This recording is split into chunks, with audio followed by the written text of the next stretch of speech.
بسم اللہ الرحمن الرحیم۔ آج کے اس درس کے اندر ان احادیث مبارکہ کا ذکر ہوگا جن میں اللہ کے پیارے محبوب صلی اللہ تعالی علیہ وآلہ وسلم نے مختلف ایام کے اندر روزے کی فضیلت اور عظمت بیان فرمائی ہے۔ ایک تو ماہ رمضان کے روزے ہیں نا، یہ تو رکھنے ہی ہمارے اوپر فرض ہیں، لیکن بہت سے روزے ہیں وہ فرض تو نہیں، لیکن ان کا درجہ صرف استحباب کا ہے، مستحب ہے وہ روزے، لیکن ان کی فضیلت و عظمت بھی آقا کریم علیہ الصلوۃ والسلام نے اپنی زبان فیض ترجمان سے فرمائی ہے۔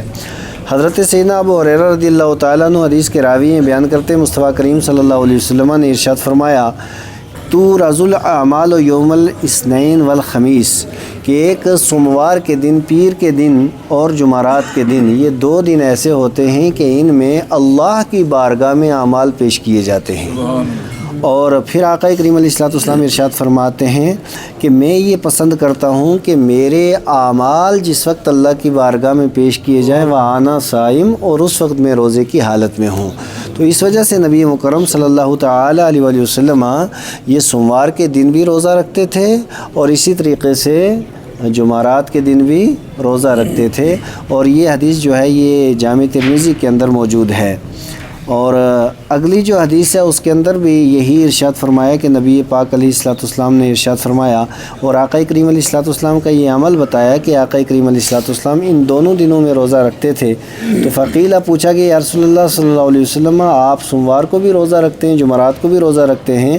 تو نبی مکرم صلی اللہ تعالیٰ علیہ وآلہ وسلم نے ارشاد فرمایا کہ یہ دن ایسے ہیں کہ ان دنوں میں اللہ تبارک و تعالیٰ مسلمانوں کی مغفرت اور بخشش فرماتا ہے، اور سوائے ان کے جن کے دلوں کے اندر کینہ ہو اور جو آپس میں روٹھے ہوئے ہوں، جب تک وہ ایک دوسرے سے ساتھ ملاقات کر کے سینہ صفائی نہیں کر لیتے تو ان دو دنوں میں وہ اللہ کی رحمت اور بخشش و عنایت سے محروم رہتے ہیں۔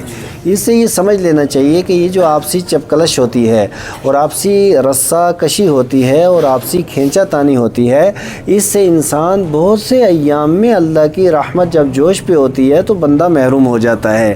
اس لیے بندے کو چاہیے جہاں تک ہو سکے کینہ، عداوت، حسد، بغض، عناد، ان ساری چیزوں کو درکنار کیا جائے اور آپس میں صلح صفائی اور پیار و محبت و مروت کا سلسلہ قائم کیا جائے، اس سے خدائے قدوس کی رحمت بندوں کی طرف متوجہ ہوتی ہے۔ روزوں کی فضیلت و عظمت بیان فرمائی ہے۔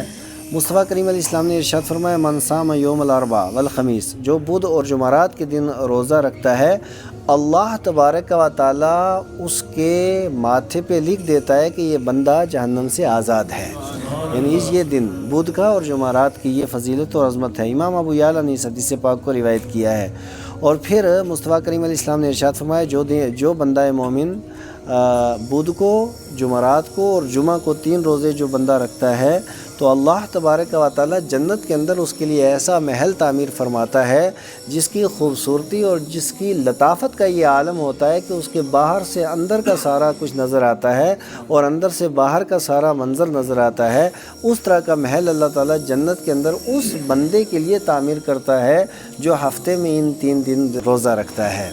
کہ نبی مکرم صلی اللہ تعالی علیہ وآلہ وسلم نے ان دنوں میں تو روزے رکھے ہیں، سوموار کے دن بھی رکھا ہے، بدھ کی فضیلت بھی ہے اور جمعرات کی فضیلت بھی ہے اور جمعے کی فضیلت بھی ہے۔ اب اگر کوئی آدمی چاہے کہ صرف میں جمعے کے دن روزہ رکھوں اور میں جمعرات کو یا ہفتے کو روزہ نہ رکھوں، تو یہ جو فعل ہے یہ شریعت مطہرہ کو پسند نہیں، یہ مکروہ ہے۔ یہ فعل کیا ہے؟ مکروہ ہے۔ تو جمعہ کو اگر کوئی آدمی روزہ رکھنا چاہے تو وہ یا تو جمعرات کو بھی روزہ رکھے اور یا پھر ہفتے کو بھی روزہ رکھے۔ پھر جمعے کے دن اگر کوئی روزہ رکھنا چاہے تو ایک روزہ پہلے یا بعد میں ملا کر کے رکھے۔ اب اس تعلق سے نبی پاک علیہ الصلوۃ والسلام کی ایک حدیث اور ایک بات آپ حضرات تک میں پہنچاؤں گا۔ حضرت عامر رضی اللہ تعالیٰ عنہ حدیث کے راوی بیان کرتے، میں نے اپنے کانوں سے مصطفیٰ کریم علیہ الصلوۃ والسلام کا یہ فرمان عالی شان سنا، اِنَّ یوم الجمعہ عیدکم، جمعے کا دن تمہارے لیے عید ہے۔ جمعے کا دن کیا ہے تمہارے لیے؟ تھوڑا زور سے، جمعہ کا دن کیا ہے تمہارے لیے؟ عید ہے۔ فَلَا تَصُومُوا إِلَّا أَن تَصُومُوا قَبْلَهُ أَوْ بَعْدَهُ، اور صرف جمعے کو روزہ نہیں رکھنا، عید کا دن ہے نا، اسی دن نہیں روزہ رکھنا، یا تو اگر روزہ رکھنا چاہو تو ایک دن پہلے بھی روزہ رکھو اور ایک دن بعد بھی روزہ رکھو۔